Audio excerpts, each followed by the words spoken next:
Hello, good afternoon, and welcome everybody, friends of Slovenia, Slovenians, and our international guests to the series of conversation celebrating Slovenia's 30th anniversary of statehood and marking our presidency of the European Council in the second part of this year. Slovenia's 30 years of statehood, experiences and visions. That's the series of events that will run through the 2021.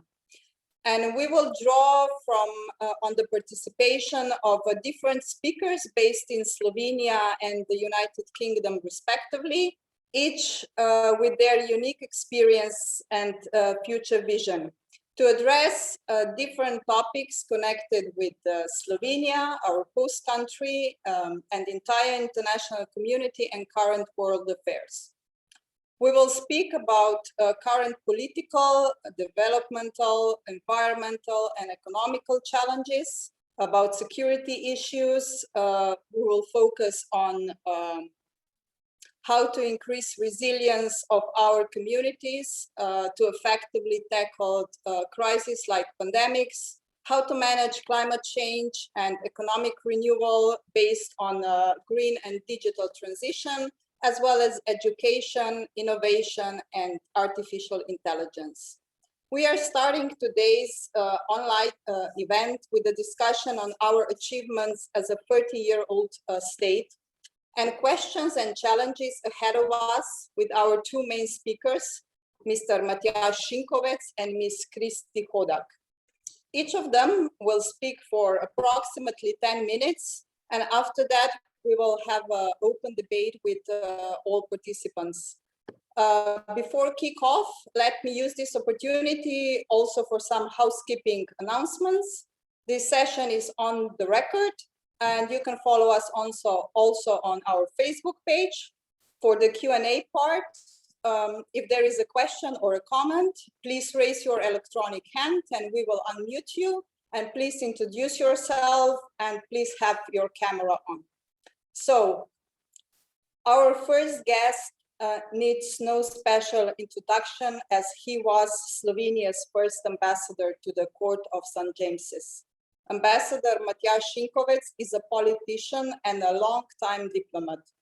In the past 3 decades, he served at several different diplomatic positions, including as a permanent representative to NATO. And today is a special day that also Matjaž cherished, and me too, because I was also part of that. It's the 17th anniversary of entering of Slovenia into NATO. Matjaž was the ambassador perm rep in Brussels. I witnessed that ceremony myself in the Rose Garden in the White House, Washington, D.C. Matjaž was also a co-founder of the Slovenian Social Democratic Party, today's ruling party in Slovenia, and Demos Coalition. As a MP in the first democratic parliament, he chaired a committee on foreign relations and was a chief negotiator for independent Slovenia in the International Conference on Former Yugoslavia. He also served as a director of Slovenian Intelligence and Security Agency, as well as a state secretary during our first EU presidency in 2008. So, to start our discussion, Matjaž, based on your experience, how was to build the foundation of the newly independent state? What were your dreams and aspirations? And in your view, have we achieved what we hoped for? Where do you see the prospects for improvement and where our future should be? But then also, if you can say a few words, since you were posted to the UK almost 30 years ago as the first ambassador of Slovenia in London, what were your challenges then and how do you see them now?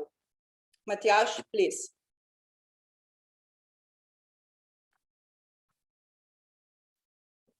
We need to unmute you.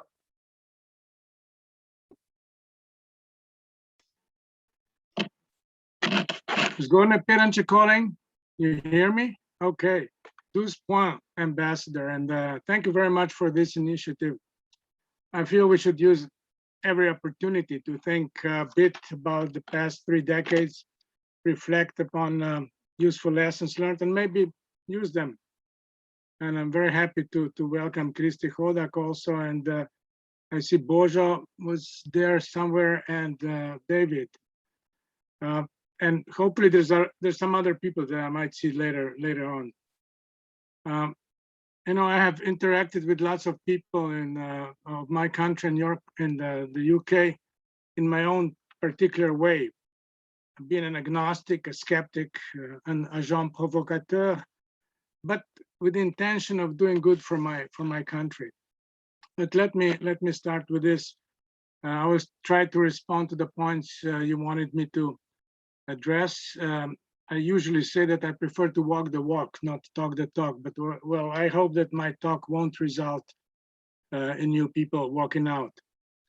The story behind making Slovenia democratic and independent and integrated broadly has as many facets and faces and stories as the number of people involved, and I will only relate mine. As far as the independent process, let me start with saying that I grew up in a family where my mother, she was a resistance member. She was jailed by the Gestapo, sentenced to death by communists, survived, taught me from early age that Slovenia should be independent. My dad wrote in the first issue of the daily Dnevnik, "Truth is our greatest weapon." It was a very dangerous thing to say back in 1951. And it is also quite rare today in the world of fake news. In their steps, I dreamed of liberty and independent Slovenia. And as a staunch science fiction fan, everything seemed possible. However, reality stepped in, and I was in high school back in 1968 and 1970, questioned by the authorities for my views and actions. Secret police rap sheet followed me all the way to 1990, I guess. Another shot in my vein, not literally, was spending my university undergraduate and graduate years in Flower Power, San Francisco, about the most liberal place on the planet. I even wrote a story then about democratic Slovenia, started a book upon the same subject, and so on.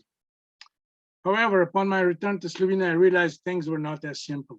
Slovenia was easy to live in, the economy seemed survivable, borders were open, and finding co-conspirators were just about impossible. It only became evident post the fact that to have a critical mass, we needed to develop the 3 following elements. And they started in 1987. It was the Litostroy strike led by Franca Tomšič, then the arrest and trial of Janez Janša in a foreign language in the heart of Slovenia. And third, the change in international situation following the fall of the Berlin Wall. Without all these things, I'm not sure we would have moved on then. Well, in the autumn of 1988, I was one of the handful of founders of the Social Democrats, which was the first openly oppositional political party to the communists. Now, as you said, is the co-governing SDS. And I took upon myself, especially making our intentions about democracy and independence known in Europe and wider. I remember that the founding convention in Sankari Dome, I said to the 2,000 strong crowd that as there should not only be social, it should also be liberal, a people's party. I even quoted Margaret Thatcher that you can only spend what you have earned. Definitely not very socialistic. But soon after, when it became clear that under pressure, the communists would give in and have free elections, I realized that the opposition parties needed to work together if we all wanted to win. And that was the only way to make Slovenia a normal country. No other way would work, I do not think so. So in May 1989, I proposed a formation of an opposition coalition. I called it the Democratic List. And after a few months of talks, a number of opposition parties finally decided to form a coalition. But when I realized they would use an acronym ZDOS or ZOS, ZOS, meaning SOS, I stepped in and proposed a more palatable name, DEMOS, Democratic Opposition of Slovenia. In the election campaign presentations aired by the Ljubljana TV, my party's name was pulled out of the hat as the first to go. So I had the honor to present our ambitions for Slovenia to be like Austria or Sweden, part of the European community. But I was sensible enough not to mention a NATO member as yet. Yep, and the rest is history. Demos got a small majority in the 240-member parliament and formed the first democratic government.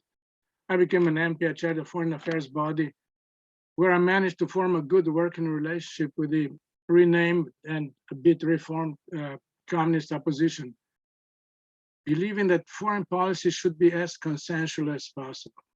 And I still believe in that. I truly became the central the body truly became the central foreign policy body, with even the president and prime minister attending quite a few meetings. And I especially tried to impress our vision upon the world, that I traveled a lot at that time. And I'd like to thank my wife, maybe she's listening somewhere, Maida, for keeping the household running then and later during our 2 decades abroad, when you know how many hours an ambassador works.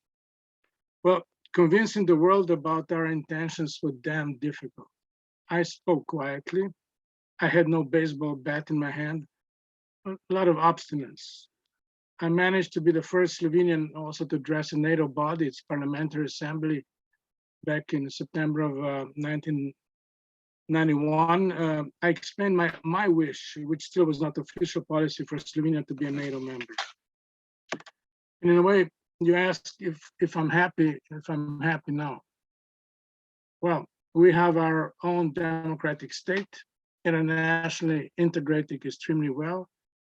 We sit on an equal basis at all the top tables. We're actually the 16th freest nation in the world, higher than the UK or the US, according to Freedom House report 2021. And we went up in the last year one place.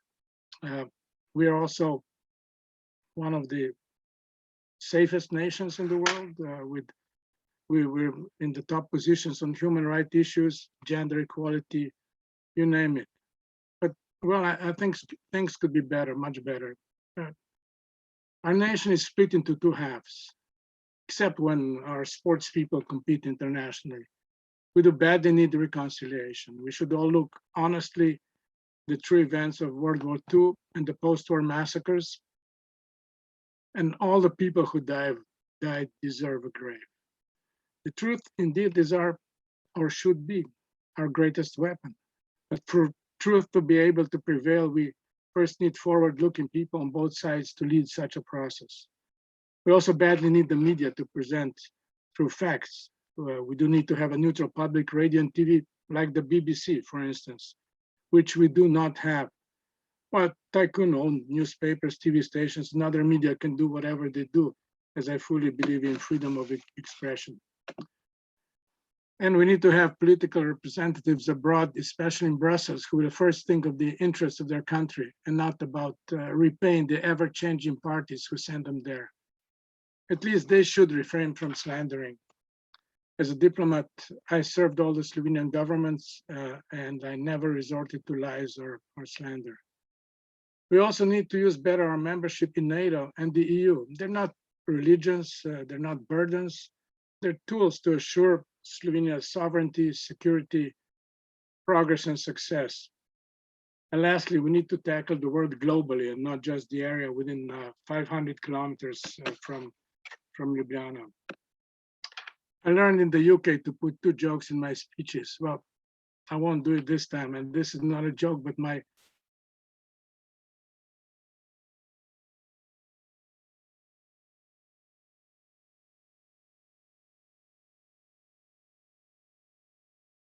sorry, how long was I silent?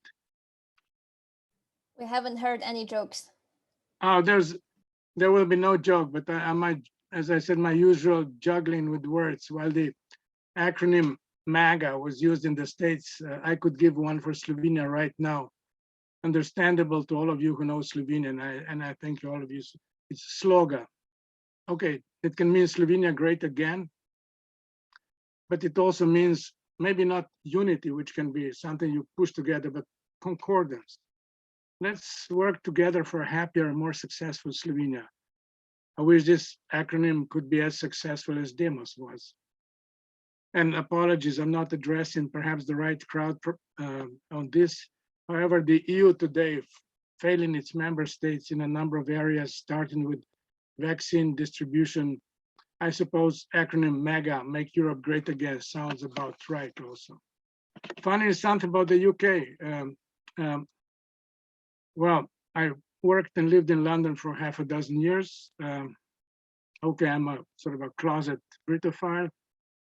A bit sad that the UK left, but anyway, not just London, but all of the UK was the best place in the world to prop up Slovenia. We had a hard job to start from scratch, political, economic relations, city, bank, and insurance companies, inroads into the EU and NATO, and working with a very diverse Slovenian community. But my friends, the Brits were the greatest, especially in putting Slovenia on the EU train and opening NATO's door. EU, I would like to thank, but I don't see him there, Jeremy Greenstock, on NATO, George Robertson, Lord Howe, and so on. Those were the days. Well, I was the youngest ambassador when I arrived, if you can believe that. And by the time I left, I believe I was fully accepted at all levels that I interacted with, from the FCO desk officer, Sean Cleary, to Her Majesty the Queen. Thank you. Matjaž, thank you for this. You mentioned the forward-looking people. Our second speaker is exactly that, Kristi, Hodak, aspiring young Slovenian leader, educated in the United Kingdom, where she lives and works as an associate director, design director at McKinsey & Co. In her current position, she is exploring how to implement transformational digital services in a sustainable way.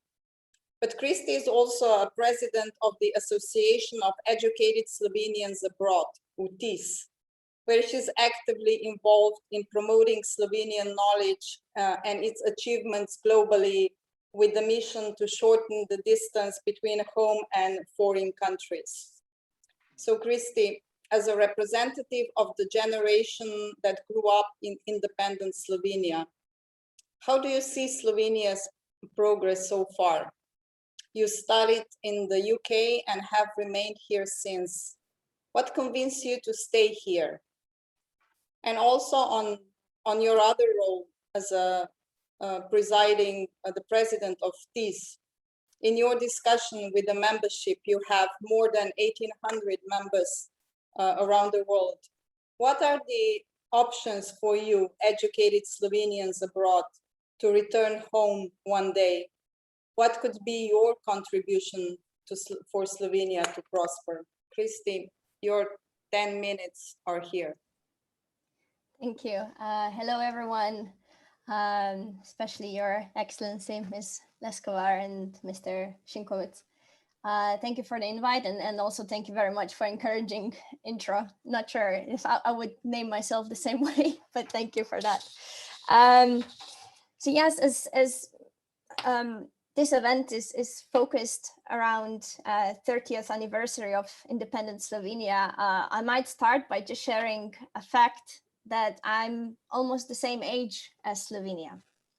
I was born in independent Slovenia, and I don't know Slovenia as anything but an independent country. So in my 10 minutes, I'd like to tell you a little bit about my Slovenian experience, and especially try to answer the questions around, where do I see untapped potential of Slovenia, but also of collaboration between Slovenians in Slovenia and abroad. Maybe if I start a little bit with saying, I talk a lot about Slovenia. I talk a lot about Slovenia. Lots of people are annoyed with me because I talk so much about Slovenia. And when I do talk about my childhood and teenage years to my colleagues in London, I always describe them, our traditions around weddings, such as Shagra and Kolona. And I tell them that we still do sing and plays in villages. I show them the Instagram pictures of our beautiful nature, bees and cherries. And then I tell them a few fun facts that I might just made up, but I tell them almost every Slovenian has a vineyard. And in those moments, my colleagues think that I come from a rich fairyland. They don't fully believe me. However, they are intrigued and curious. And most of them afterwards actually visit Slovenia. And they always come back completely speechless and envy me even more. And I cannot argue with them. I had a safe, happy childhood in a community that helps each other and knows how to work hard while enjoying life. And I can say not many people are so privileged to have all of those things. But this is how I talk about Slovenia nowadays. When I still lived in Slovenia, my thinking was a little bit different. And that's why I decided to go abroad. I wanted to gain knowledge that I couldn't find in Slovenia. I wanted to be surrounded by people and environment that encourages ambition, curiosity, and optimism. And I was looking to break out of predictable life that I might had if I have stayed. So I left because I felt like I couldn't find this in Slovenia. So the first 2 years of living abroad, I remember I was like a sponge, soaking all of the knowledge I could get, a little bit because I was curious, and then a little bit because of my Slovenian minority complex. I did well at university. I met lots of friends from all around the globe, which makes London such a great city. And most of all, I learned much more what I have expected. 3 things that I learned was, so first of all, I learned that there's not only one viewpoint, there are billions of different viewpoints, and they're all right. I learned the value of this diversity. Because of it, we could innovate ideas I would never think of. But also I learned how to listen and accept different opinions. And I learned that it was a skill, and very hard skill for me I kind of needed to work on this really, really hard, coming from such a homogeneous environment such as Slovenia. I also learned that I'm much more capable than what I thought, because in Slovenia, I had to learn by heart what professors had to say to get a good grade. I was completely unaware of my strengths. Whereas in UK, I was given an army of tutors, industry mentors, and ultra smart colleagues who guided me to build on my strengths and challenged me to exceed my own knowledge. They even found it, found it as a compliment when they saw me grow professionally under their mentorship. And this mindset was whole new to me. Lastly, I also learned how privileged I am because I grew up in safe and clean and independent Slovenia, and how knowledgeable I am about the world. Because in Slovenia, we learned history and geography of the whole world, not only of one empire. And I learned a lot who I am, what is my identity. Most importantly, I managed to take a step back and look at my home country from a distance and see all of the good things our country has to offer, and recognize the untapped potential of Slovenia. And I really sometimes wish Slovenia would see itself through my eyes, through an eyes of Slovenian living abroad.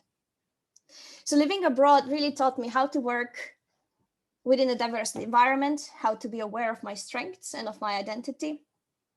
And as I said, it made me recognize what are the strengths of Slovenia. And this is what I want to talk a little bit now about. For me, Slovenia is small, green and talented country. with a huge potential to develop these strengths further and become recognized worldwide.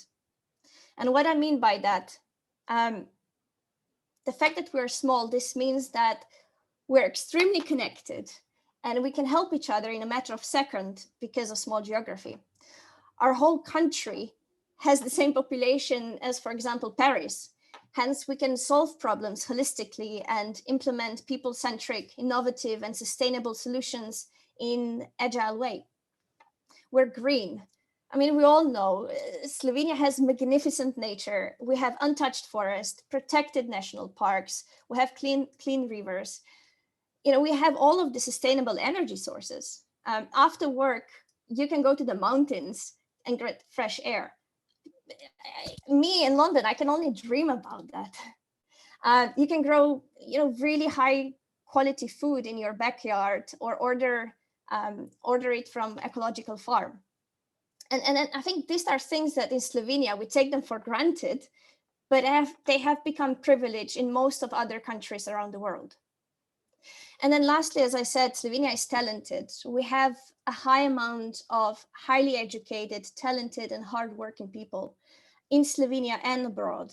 And we have advanced and globally renowned companies and individuals who are showing us that only the sky is the limit. So we have all of the right ingredients that we can build upon to become a world recognized country for all of the right things. We can grow from a small into connected and agile country, from green into European standard for sustainable nation, and then from just being talented into international hub for talents from all around the world, because we can offer them inspiring and green environment. I know it sounds ironic, but I feel like I had to move abroad to realize this. So now, after 7 years of living abroad, I'm more than ever connected to Slovenian community. 7 years abroad make you a stranger abroad and a stranger at home. You belong everywhere and nowhere. And you realize that only Slovenians abroad truly understand you. So you stick together. Because we share the same values, Slovenian and global. And also because we see the untapped potential of Slovenia on one hand, and Slovenian passiveness, lack of pride, and lack of identity awareness on the other hand. I believe this is also one of the main things why Društvo VTIS is growing so fast. As you already heard, we are more than 1,800 and the numbers are growing. And I think this community really wants to share our optimism with Slovenia. We want to offer our mentorship to work on the strengths of the nation. And not only that we want to, we already are doing it. If you go on our website, you can already see that knowledge transfer and mentorship is happening every day. Every day we share job opportunities in Slovenia and abroad. We create opportunities for Slovenians abroad to share their international experiences with Slovenia. Now, unfortunately, too often, we are the ones reaching out and trying to connect. But on the other hand, and not the other way around. Hence, I really do wish that also our country and Slovenians in Slovenia would recognize us, Slovenians abroad, as an asset.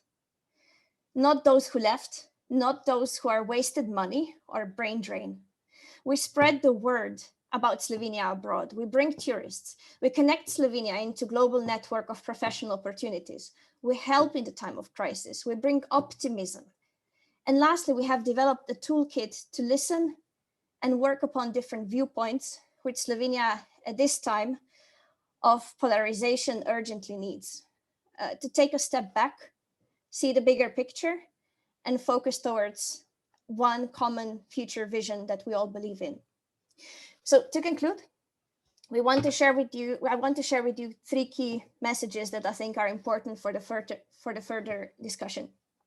So first one, the generation who grew up in independent Slovenia doesn't know the life before that. What we do know is that we're interested in looking forwards and build together our common future vision. And I think the plebiscite 30 years ago is the proof that is possible, that we step together. Secondly, going abroad opens your eyes and clarifies what are the strengths and identity of your home nation. We sometimes see it so clearly that it hurts when you come home for a visit and see all of the untapped potential and pessimism. And then lastly, to realize its potential, Slovenia needs to become aware of its strengths and build upon them. It needs to break out of the Slovenian minority complex and recognize we are part of a much larger European market. There is no borders, really. And we're part of a solution for all global problems, such as climate change. We're part of the puzzle. And I believe if the country recognizes Slovenians abroad as an asset, we can make together Slovenia a model for sustainable, innovative, and happy nation. Thank you. Kristi, thank you very much. I think that you gave us a lot of food for thought for further discussion.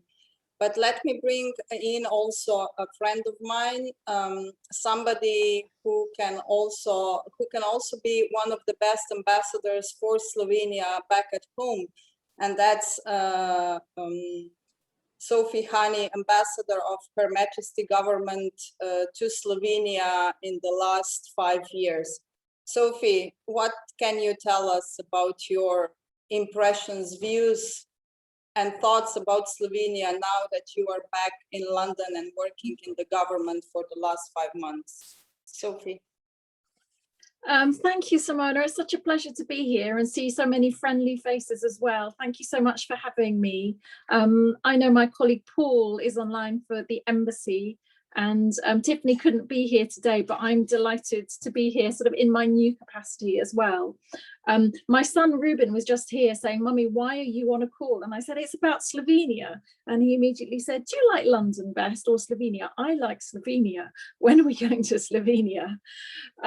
So, you know, your question, Simona, I think about how I see Slovenia now that I'm back. So there is a personal element to that.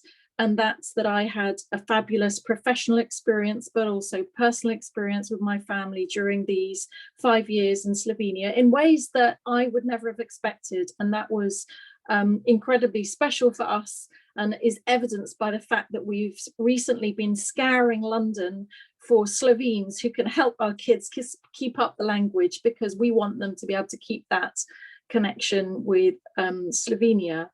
But on a professional level, I felt incredibly privileged to be the UK's ambassador in Slovenia for those 5 years, for 5 years of your independence, and in a sense be charged with growing the UK's relationship with Slovenia in that time. And I see it going from strength to strength now, Simona, in your hands with Tiffany also. But I guess looking back, the things that really struck me as strengths for Slovenia, but also for the UK and Slovenia in building our relationship, I think there is something about sort of congruence of values. So when you live in Slovenia for a while, you have a very strong sense of values, whether that is in terms of kind of respect for the environment that really infiltrates everything.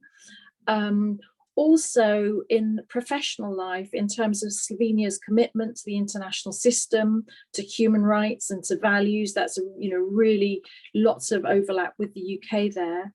And I think the other element that I felt very strongly working as ambassador in Slovenia was the quality of people that you get to work with in Slovenia, whether that's in governments, you as representatives, in the business field, in so many fields. And I think that makes it an incredibly exciting place to work. And I think we found, and I still see this today, that there are lots of very niche areas where we can work together. And whilst the UK is bigger in terms of population, I think we can find very special and niche partnerships. And just to give you some recent examples of how I've seen that growing, Simona, under your watch and with Tiffany, just last week, Greg Hands, the UK's Minister for Trade, was in Slovenia thinking about how we can grow our trade relationship. I read that he had really excellent and fruitful discussions with Minister Pochewalczyk, with business, and also looking at cooperation in wider areas. And then I think another area where we really worked closely together the last few years, and I know that continues today, is in the security space. You were mentioning, Simona, I think in your opening, about how today is 17 years since Slovenia joined NATO. And I think the UK was with Slovenia on that path to NATO membership. We celebrate that day with you today. And again, the commitment to transatlantic security is something very strong that we share. Some of you will have seen the UK's integrated review that we published 10 days or so ago. And there we set out our commitment to working with European partners like Slovenia on transatlantic security. And you know, to that partnership, we bring different things. But what I saw was that could be a very special and important partnership. So I'm not sure if I've answered your question fully. Feel free to come back to me, but those are some thoughts of personal and professional impressions of 5 years living and working in Slovenia.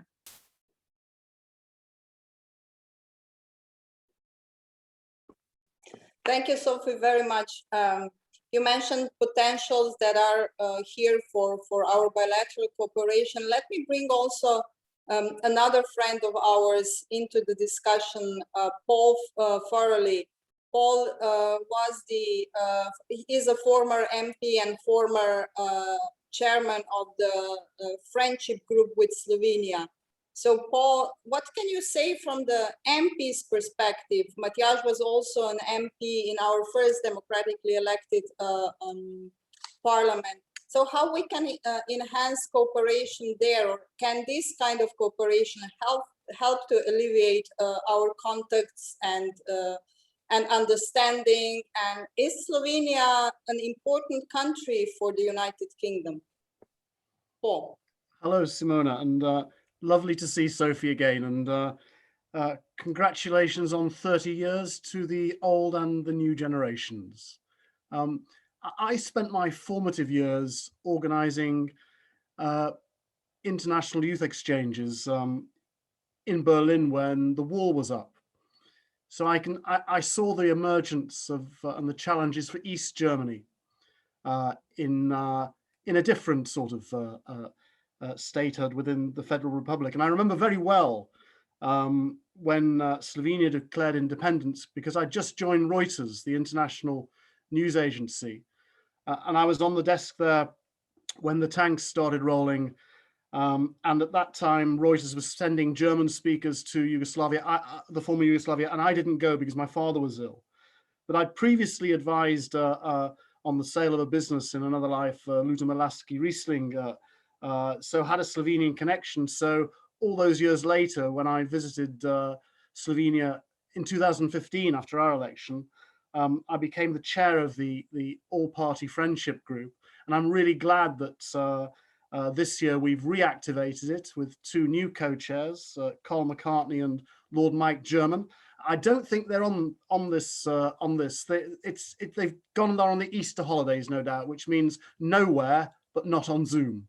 So, but that's really important, because I think now, while we've got a static deal of sorts with the European Union, it's up to bilateral relations really to make the relationship dynamic again. And we've had a fantastic embassy here and a fantastic embassy in Ljubljana, and really no pressure. It's all down to you now to make sure that this relationship thrives. And Sophie's absolutely right. I've seen so many different areas where niche partnerships can work. And I suppose my question now is that given our status outside the EU and with the frictions, as to whether it's the challenge for both embassies, particularly when those initiatives are small and relate to ventures between different and interested communities, whether you feel you've got to work a lot harder to make to make that relationship bear fruit. And that's the challenge now, as well as everything, of course, to do with COVID. We're unlocking here now, while I see Slovenia is locking up. But I hope after the challenges for the public finances, that any of the frictions that might get in the way of particularly smaller initiatives, that we can overcome through really dedicated and dynamic embassies. And I would echo all the words that Kristi said. When I come to think of Slovenia, it shows that small countries can be dynamic, that democracies do put down roots, that Slovenia's made a success of independence. And I would use the words welcoming, confident, professional, and a country with a wealth of just fantastic national attributes that should make Slovenia grow from strength to strength. And I hope our relationship does too. Thanks, Paul. And let me bring now in another friend of ours who was here representing Slovenia in a different position during the referendum on Brexit and the period that followed. She was reporting for a Slovenian national TV, Nina Kujima. Nina, your time. Hi, thank you. Thank you to all the speakers as well. I really enjoyed tonight's evening. Well, I'm British now as well, a Slovenian, and I'm proud of that, as well as being British, as well as being Slovenian. I actually discovered recently when I did my saliva test that I'm actually also Welsh and Swedish and a bit of German. And my two grandparents were bastards from Slovenia. So, so the whole mix of everything. But I think there are several things we have in common, British and Slovenian. We are always kind of the last at the Eurovision Song Contest, aren't we? And we are sharing this magnificent position. And then also, I think we at the moment have a very, now here we go about my profession I was doing for so many years, for too long. Weird governments at the moment, yeah? Like, for example, the government in Westminster, we don't know who they represent, you know, like there were Labour voters who voted that government, but it's still there. And in Slovenia, I hear very weird things from my Slovenian friends. And I must say that I belong to kind of, in Slovenia it's called the left wing, but obviously all the journalists are known as a left-wingers. I would call myself as not a left-wing at all. I'm very central and very open-minded. But I feel very sad that my fellow Slovenians don't have access to the vaccination. I feel sad that the country is going several steps behind. And I know that I shouldn't be taking this beautiful evening to criticize that, but this is another thing we have in common, British and Slovenian at the moment. So let's not forget about that. And also, I would just like to add to Kristi something which is very interesting. I hope you're going to find it interesting. I have two daughters and they both go to secondary school. And the way they teach history here is absolutely amazing. I wish, I was born in '74 and I wish I was taught history this way back in former Yugoslavia, because they have sources. So my daughters were having in history Nazism, they had the Soviet Revolution, they also had the Cold War and everything, and they teach them regarding to sources, you know, so there are several sources. And I think this is again what I so respect about this country, that it's liberal. So I just finished a documentary on Brexit and it's going to be released. I'm going to share this news with you hopefully soon, next month. And I did Brexit documentary in a very different way. I didn't invite a single politician to the debate or propagandist or just intellectual academics from universities, from Cambridge, from East Anglia, from Leeds, very, very interesting people. And I must say that as much as some people and as much as the public opinion is still very divided in this country on Brexit, I think the losers are definitely on both sides. We know that. And I hope that European Union now, with all the crisis of vaccination, will realize that it has to change as well. And it has to change because the fact that Britain left is equal to 18 small countries leaving European Union. And this is not just, oh, one country left. This is big. And European Union will have to start thinking, because Sweden is the next country who will have and will hold a referendum in the next few years.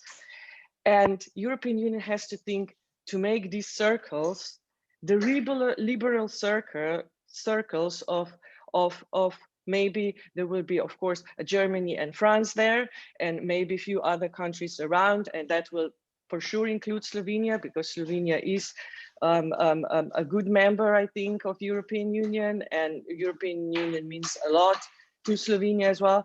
But then there are also countries which can circle around together with Norway, Switzerland, and then another pile of circles with United Kingdom and of course, Sweden, possibly, and other countries. So I think you've listened enough of me tonight. Thank you again for this attention.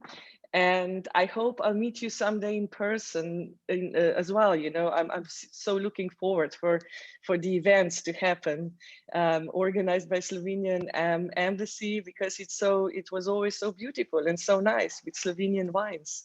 And now we have gin and tonic. Cheers. Thanks, Nina. It will happen as soon as that will be possible. So I promise that hopefully our next session and session after that will be either in a hybrid or in-person version. But let me bring now another friend of Slovenia in, who put his question in the chat, and maybe if he wants to ask it himself, David Burbidge from Sedberg, our sister city of Zreče. David. Hello, yes. You may not know, but the town where I live, Sedberg, is in the northwest in the country, a very rural community, about 2,000 in the town where I live, near Kendal, near the Scottish border. And 15 years ago, we were part of a television program called The Town That Wants a Twin. And we didn't have a twin town then. And the BBC brought representatives from 5 different countries in continental Europe. And one of them was Slovenia. And we had a big vote after each town stayed for a week. And the butcher stayed with our butcher, the baker with our baker, the postman stayed with our postman. Even the policeman from Zreče stayed with our policeman and drove around in a squad car and talked to the school children about road safety. And after 5 weeks, all the representatives came together in the big hall and we had a vote. And one European country got 10 votes because our children were learning the same language, and another country got 20 votes because they were dancing and seemed very happy. And the other countries were similar, apart from Slovenia, where they had 850 votes. It was this enormous landslide. And partly because they'd come in a coach, the Slovenian representatives had come overland in a coach, and they were singing as they came.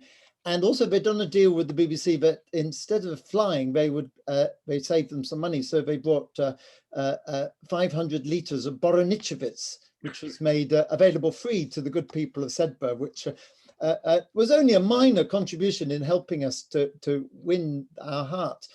And I think the thing that we found most endearing was that we were very similar, that there was a country 1,000 miles away, 1,500 kilometers, 1,600 kilometers away, and there were very similar things. There were families who lived together in the same area and had lived there for a long time, and a rural community, and having the same values of friendship and community and camaraderie and living close to the land and the love of nature. And this, for me, I've been now traveling to Slovenia for the 16 years, and I go 4 or 5 times a year with choirs and groups. And as the years have gone by, I've seen when I first went there, it was like everything seemed different. Everybody was speaking different language, and everything looked different, the houses and everything. And now I go, and it seems like everything is very much the same. People have the same issues, and parents love their children. And even this thing I noticed, that men, when they get to a certain age, they run off with a younger woman, or get a motorbike, or get both. And this surprised me that there could be something so similar in both countries. And so I know Kristi came up to our area, and you spent a weekend with us here. And so many of the singers here in Sedbergh and in the Lake District, they still talk about when you came with Kristi. And of course, we went and sang at your birthday party in Primorska, and we've been learning the Primorska anthem as well as singing the Stralica, which of course we sang for a while. So my question, which I put in the chat, was I'm very interested. You're talking about being a Slovenian living in the UK, and that you become a stranger to your own country, but also a stranger in Ireland. And I know this personally because my partner is German, and after Brexit, she decided she didn't want to live in the UK anymore. And so she went back to Germany, taking our teenage daughter with her, who is now both German and English. And so personally, I found Brexit had an enormous impact on my life. But she talked about how difficult it was being back in Germany, because she'd lived in the UK for 20 years, and just how very difficult it was reintegrating with German life. And so I wondered about that for yourself.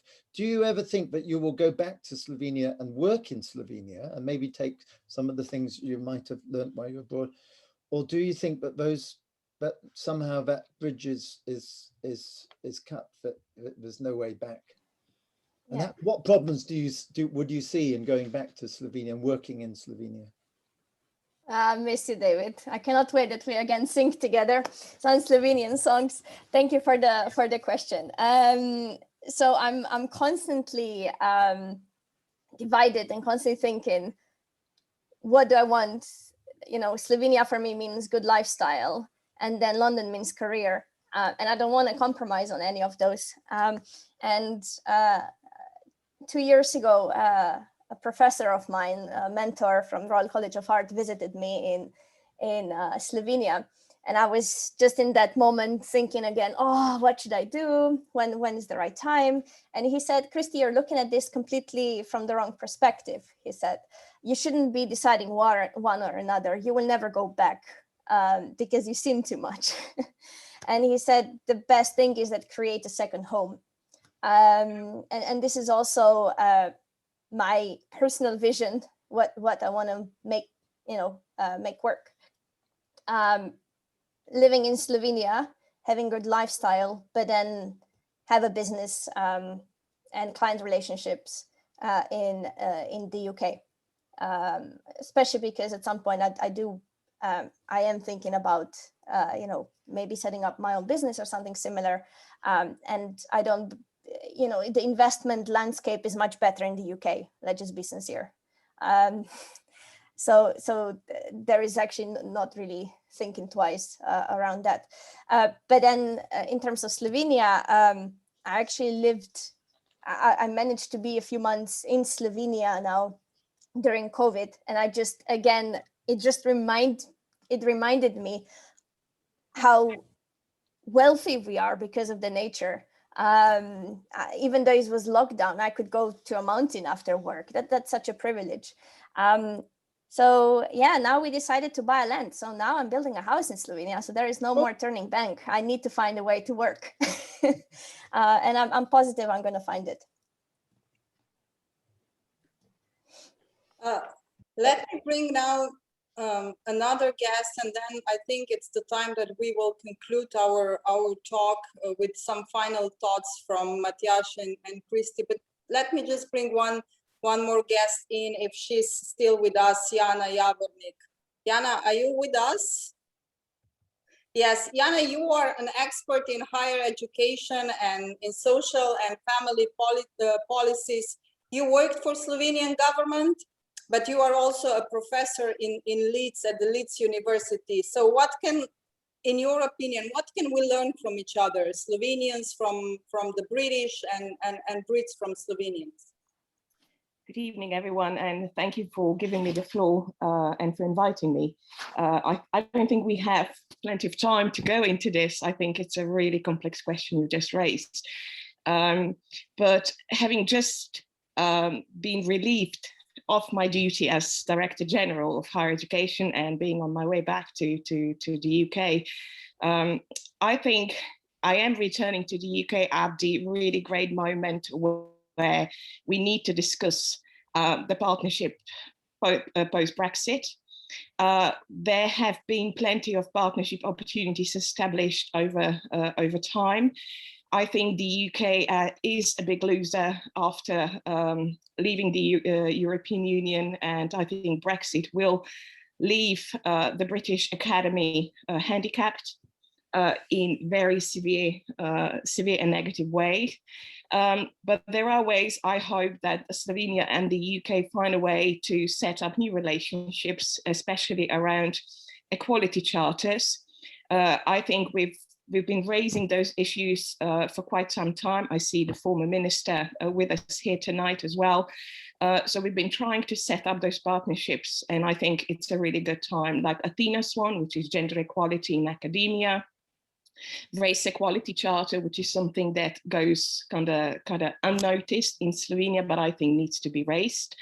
And in terms of higher education and partnerships, it's not only the exchange of students, and I do hope that the UK does recognize Slovenia as a worthy partner in Alan Turing scheme, but there are other opportunities where I think we will need to continue collaborating.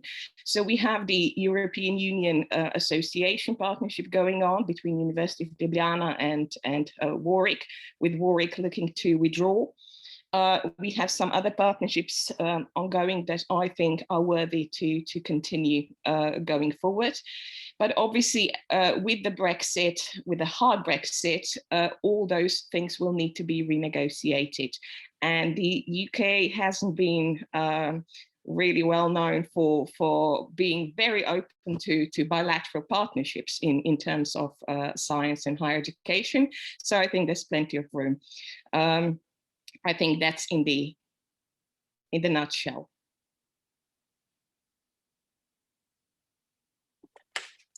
Jana, thanks for your contribution. And, dear friends, it's 7 o'clock, that's London time. So that's approximately an hour that we envisage for this discussion. But just I would like to finish with and give the floor to our main speakers with their final thoughts, and maybe give them last very short questions to wrap up.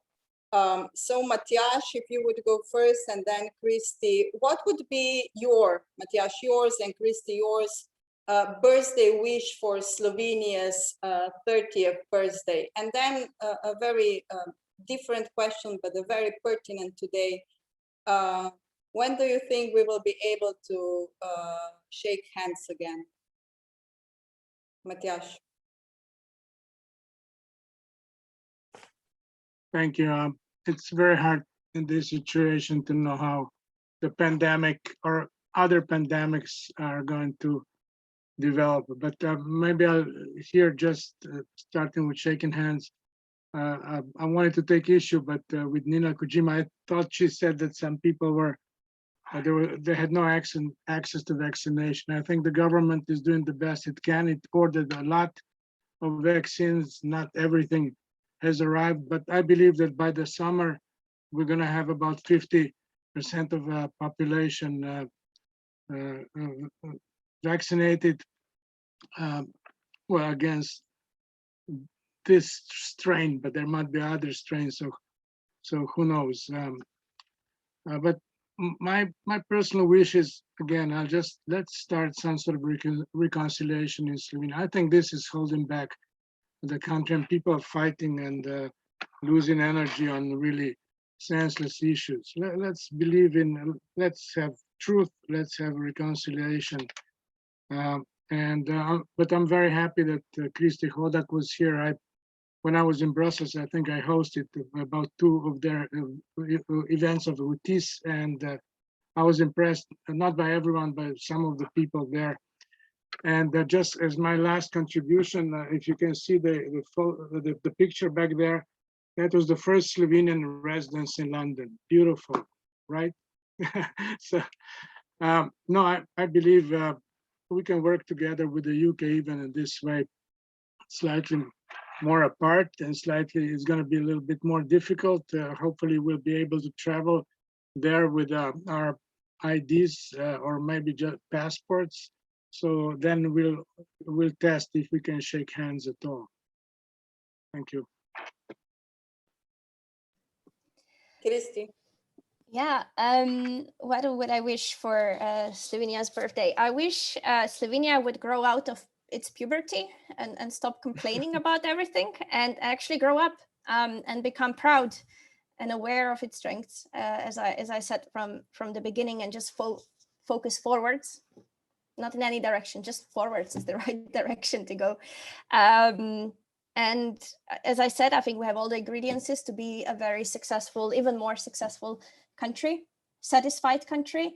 I do believe we need more positive role models, and this is what I wish for Slovenia, to find and promote those role models, and promote the role models who tell to everyone, you know, to feel empowered to change and to improve.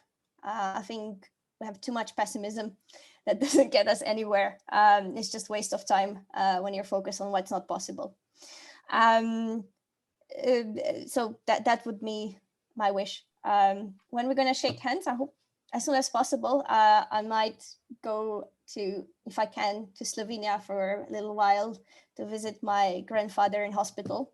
So fingers crossed there. And once I come back, I hope we don't just shake hands, we hug. But thank you very much for this opportunity, and happy also to connect on LinkedIn or any other way. Thanks, Kristi, also to you. And just let me wrap up this first event with what I think that can be a gift also for Slovenia's 30th birthday. Is also a very special moment today in Slovenia as we launch the IRCAI Center, International Research Center for Artificial Intelligence under the UNESCO auspices in Ljubljana. And some of the participants with us today were critically involved in persuading UNESCO to offer us that and secure the support of international community for this candidacy. So there is a proof that we can really do it and we can manage if we work together.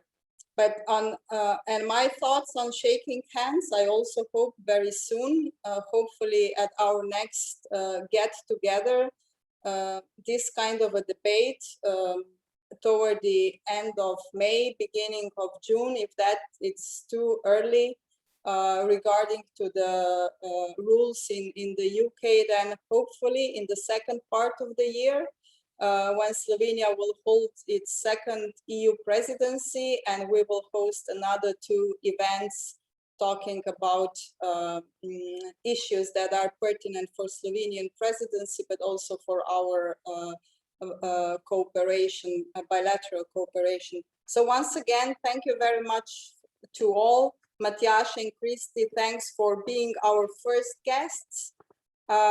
We will do these sessions through the 2021, and I hope you all will be able to participate. And hopefully there will be an opportunity to participate in person and host it in person. And taste some Slovenian food and wine, since Slovenia is Gastronomy Region 2021, that would be also a good thing.